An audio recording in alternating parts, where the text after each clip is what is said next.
He had this unique signature style, and soon Hollywood wanted that same sound for almost every single movie. James Horner said himself that during this time between 1990 and 1994, he found himself trapped by Hollywood, who wanted him to compose the same sound over and over and over again for the movies because the studio said that's what worked. And James Horner has stated that that was the worst time in his career. He was repeating his work, he was repeating himself, and he is doing everything that he already done, and he wasn't able to branch out into and explore other types of film scoring. So because of this, again, he decided he needed to take a break from film scores and really focus on new types of scoring techniques, and also focus on himself personally. Friend and director Edward Zwick hired James Horner to score his new epic, Legends of the Fall. The two previously worked together on the Civil War epic Glory. Edward Zwick knew that James Horner was getting frustrated with repeating himself using the same sounds,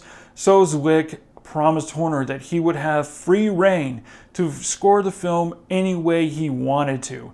And James Horner completely jumped into that, and he composed one of the most beautiful, haunting scores ever written for a film. Just to give you guys a taste of the music, we put this together for you.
Legends of the Fall is one of our favorite film scores of his ever.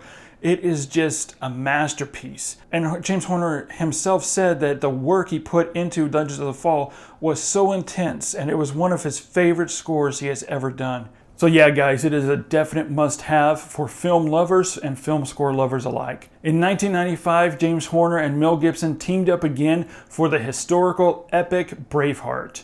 Now, the film and the score were both praised as absolute masterpieces of work in film and cinema. The film won numerous awards, including Best Picture and Best Director. However, this also became one of the most talked about film snubs in Oscar history. James Horner's score to Braveheart was nominated, but it didn't win. James Horner lost out to El Postino, or The Postman. Just to give you guys an understanding of how unjustified this was and how upset everybody was over this, take a listen to this. This score won for Best Original Score.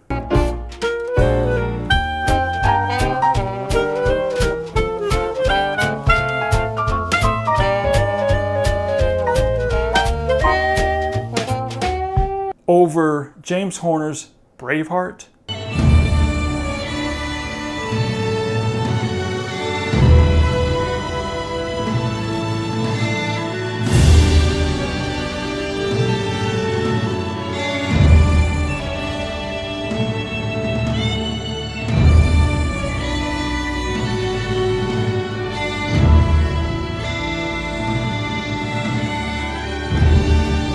And you guys chose El Pastino over Braveheart?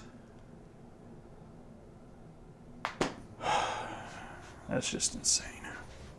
Again, guys, this is one of the worst Oscar snubs in Academy history, along with some others, but this one just really stands out as completely unjustified why James Horner did not win for Best Original Score. It makes no sense at all.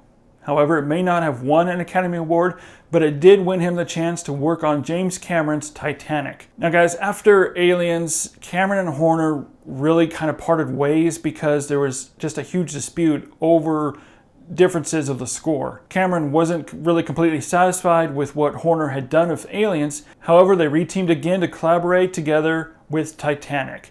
And this was the biggest score James Horner had ever written or put together. Both James Cameron and James Horner had many discussions on what it should sound like and what types of even musical instruments the score should have. So Titanic opened on December 19th, 1997 and became an international box office success.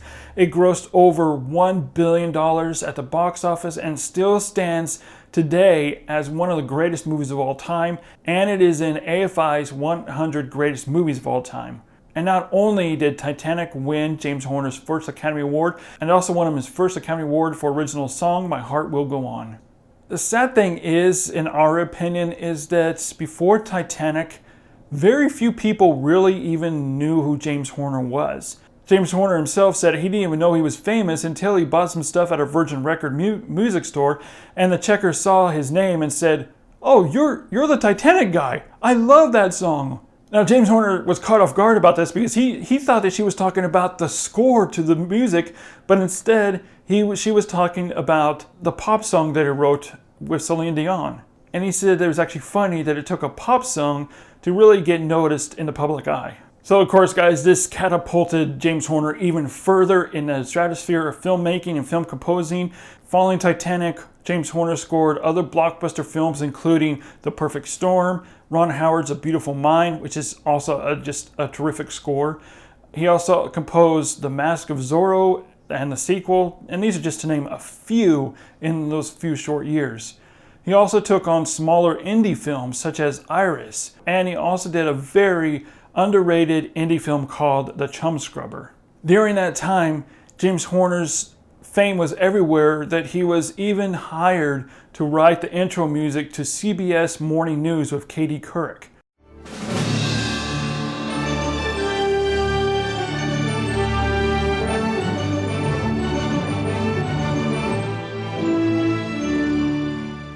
And James Horner was also given the privilege to write theme music to the Universal Pictures 75th anniversary logo.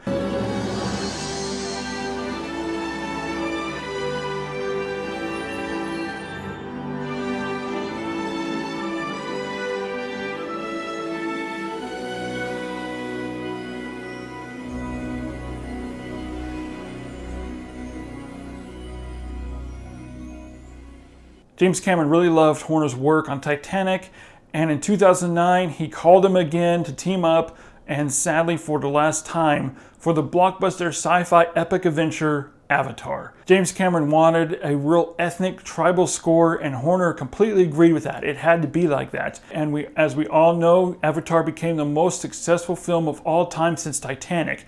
It earned nominations all over the place in so many different award markets for Best Picture, Director, Score, Actor, Special Effects. It was nominated for Academy Award for Best Picture, Best Actor, Best Director. It was also nominated at the Academy for Best Film Score. Sadly, it didn't win for Best Film Score that year. I really wish it did. If you would hear, I don't care what you say about the movie. Say what you will about the movie. You either hate it or you don't.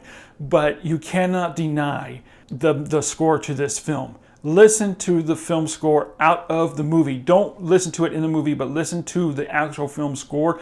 You will be absolutely blown away by the score. It is one of the best scores I've heard since his score to Braveheart. So James Horner has had huge success, and between Avatar and until his untimely death, again, James Horner scored more than 150 films.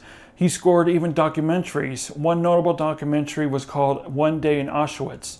He scored the remake to The Karate Kid. He scored the movie For Greater Glory. and the reboot to Spider-Man. And he scored the beautiful film and very underrated film, Wolf Totem. You guys have to check out that movie. James Horner's last 2 scores before his death was The True Story 33 and Antoine Fuqua's Southpaw. And guys, that wasn't his last film score that we are going to be hearing, because he also wrote the score for Magnificent Seven coming out this fall. Antoine Fuqua is directing it, and while James Horner wrote the score to Magnificent Seven without Antoine Fuqua even knowing. Antoine Fuqua was mourning James Horner's death, but he also got a great surprise from James Horner, and that was this magnificent score to Magnificent Seven. And of course, Antoine Fuqua is dedicating the movie to James Horner.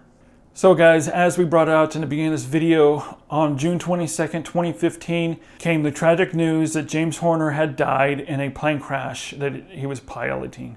I still remember over a year ago, the first time I heard about this. Simon actually came home from shopping and he was looking through his phone and he saw RIP James Horner.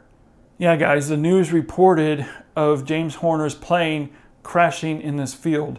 And we were just saddened by it, just as many, I'm sure many of you were.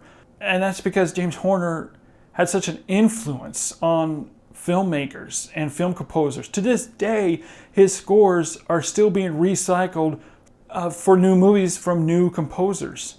There's composers out there that have said that James Horner is the reason why they got into film scoring. And that's really why we wanted to make this video, to really pay tribute to his music and his influence in the film world, and to give people who may not know who he is a chance to know who he is and fall in love with film scores. You know, throughout his career, James Horner has composed some of the most memorable scores of all time. He has worked with some of the Hollywood's elite, finest filmmakers. He was nominated 9 times for Oscars and won twice. Many of his friends paid tribute to him over Twitter and social media, remarking what a great guy he was, what a good friend he was, and he was a true musical genius.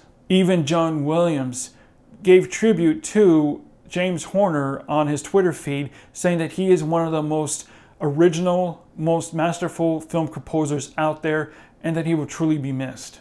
But guys, even though he's now gone, he left us something, and that is his music. And his music will always live forever in films, on score soundtracks. And again, we will be hearing his final score this fall with the remake of The Magnificent Seven. So yeah guys, after almost 40 years in the movie industry, in the music industry, he has definitely left his mark. And now I want to hand this video over to you guys. What is your favorite James Horner score? What is your favorite movie that James Horner scored? And why do you love film score in general? Leave your comments down below and let us know. Well, as always, guys, thank you so much for watching. Thank you so much for your support. Thank you so much for your patience on waiting for us to get these videos up. We know it takes us a little bit longer than others, but that's just because we work so hard on these videos and there's a lot more detail involved than just doing a regular movie review. If you haven't done so already, hit that subscribe button down below so you don't miss out on the new topic videos that we have coming up, and also flashback flicks. And so yeah, definitely keep an eye out for that. And we appreciate you guys so much for watching.